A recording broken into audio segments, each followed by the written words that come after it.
How do you really feel about a 65-year-old foreigner with a young Filipina? How long have you been single, ate? 8 years. Do you feel she's with him because of money? Hi! Welcome back to the Fuentes Family Channel, and again, this is Lorie.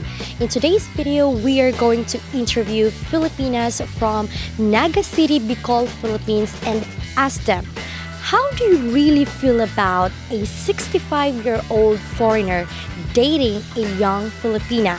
Let's find out. Enjoy the interviews. What is your name po? Janine. Janine? That's a very cute name, Janine. Like the singer here in the Philippines, Janine Tugonon, right? How old are you po? I'm 29. 29, and you're working, right? No. No. So you're staying home. Yes. I see. Okay, so how do you really feel about a 65-year-old foreigner with a young Filipina? Well, I think they're just being practical. They're just being practical. Like, what do you mean by being practical? You know, di ba parang um, we, dito sa Philippines, parang hindi natin maikala na sobrang mahirap din yung life.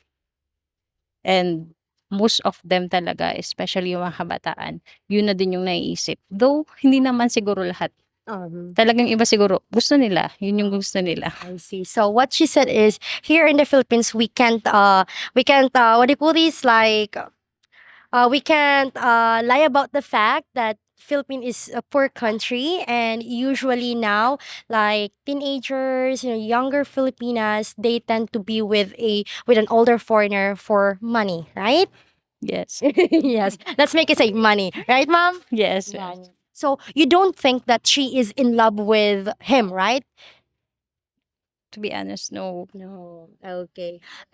What mom says is what usually Filipino think about, couples with a very big age gap. Do you agree, ma'am? Yes. What is your name? Crystal po. Crystal. That's a very beautiful name. What's your age? 21. 21. And you're still studying, right? Yeah. What's your course? BSHM po. Single or you're in a relationship? Single. Single. Okay. So, Crystal, here's the question. How do you really feel about a 65-year-old foreigner dating a young Filipina? It's good. It's good. What do you mean it's good?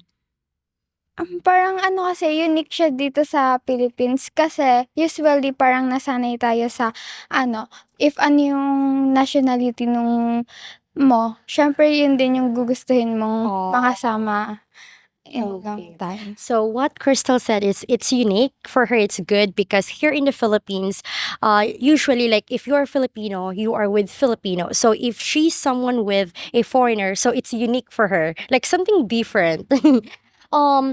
Do you feel she's with him because of money? I think, depende po. It's depend. Depend to what? Kasi oh my God. May iba naman po na na if mahal mo talaga yung tao, hindi po sa money sila nagbe-base. Depende pa rin sa tao yun kung habol talaga is money. May mga iba't iba naman po kasi yung tao. Hindi ko rin po masasabi if para yung habol nila doon. Pero meron po akong mga kilala, like tita ko, mahal niya naman talaga yung foreigner po. Oh, I see. Hindi dahil sa pera. Kasi yung ex niya naman po bago yung foreigner is Filipino. Then spoiled din naman po siya na bibigay lahat ng gusto niya. But ngayon, nag-break sila. Then yung foreigner po yung nakatuluyan nila. So I think hindi naman po lagi about yun sa pera. Okay, so for her, it's not all about money. Sometimes, and it all depends to the person because she gave her auntie as an example. Her auntie is married, right? Hindi pa po. Boyfriend and girlfriend. Okay. Her auntie is in a relationship with a foreigner, and then she really loves her foreigner boyfriend, right? And then her ex before was Filipino, and then the Filipino was he was able to give everything for her auntie, so it's not really about the money. Okay, so for her, she couldn't really speak for everyone, but it really depends to the person. Okay, but if you see a couple, a 65-year-old foreigner with a young Filipina, do you think they really love each other? Maybe. I don't know. I don't know. What is your name? Princess po. Princess. Mm-hmm. What's your age? 23. 23. I mean, how old are you? You're still studying, right? Yeah. What's your course? Midwifery. Midwifery. That's very cute. I mean, very cool. Okay, congratulations too. Okay, so here's the question. How do you really feel about a 65-year-old dating a young Filipina? For me po kasi talaga masasabi ko siyang love. Hindi naman po lahat ng Filipina nagde-date ng matatandang foreigner para sa money. Minsan kasi po yung mga foreigner is nakakahanap din ng true love sa Pilipina kasi tayo po kasi mga Filipina is napaka maalaga, mapagmahal, ganun po, at saka maintindihin. Okay, so for her, they love the foreigner not because the money, but because most of Filipinas are very caring. They're very understanding, and they're what else? Understanding. They're loving, and you said they care so much. So that's why foreigners tend to find true love from Filipinas, and not everyone is after their money, foreigners' money. Minsan po kasi hindi man sila mayaman talaga sa bansa nila. Dito po kasi sa atin mas mura yung mga bilihin compare sa ibang bansa. Okay, so she also added that it's because some foreigners also are not rich from their country. It's just that when they come here, they tend to afford things because it's cheaper here in the Philippines. Okay. So you think, okay, let's make it you think that they love each other. The Filipina is not after his money, right? Yes. Okay.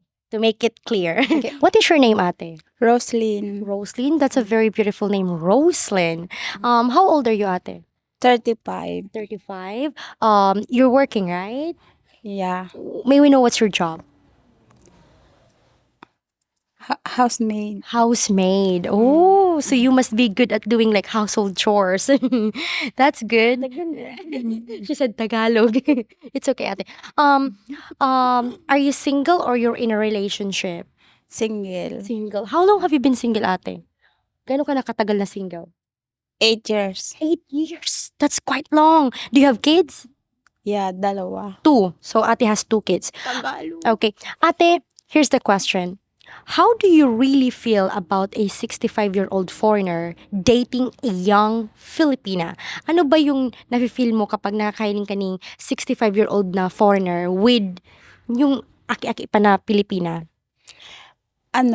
Masaya kasi kahit matanda na yung minamahal nung batang babae na Pilipina. Tsaka hindi naman pera yung habol noon. Oh, so for her, she's happy to see a couple like a 65-year-old foreigner with a young Filipina because that 65-year-old foreigner, him, the young Filipina, she was able to love him. And then for her, she's not right after his money. So you think they love each other. Yeah. Ate, would you ever date a foreigner? Gusto mo bang makipag-date sa foreigner? Yes. Yes. What's the oldest you would date? Ano ba yung pinaka-gurang na i-date mo? 50. 50 pataas. 50 up. 50 years old up. Okay. Do you have like any countries you would love to, any particular country? May bansa ka ba na gusto na, yung gusto mong future husband mo from Duman? Kahit saan. Anywhere, any country. Any country. Okay, thank you, ate. Okay.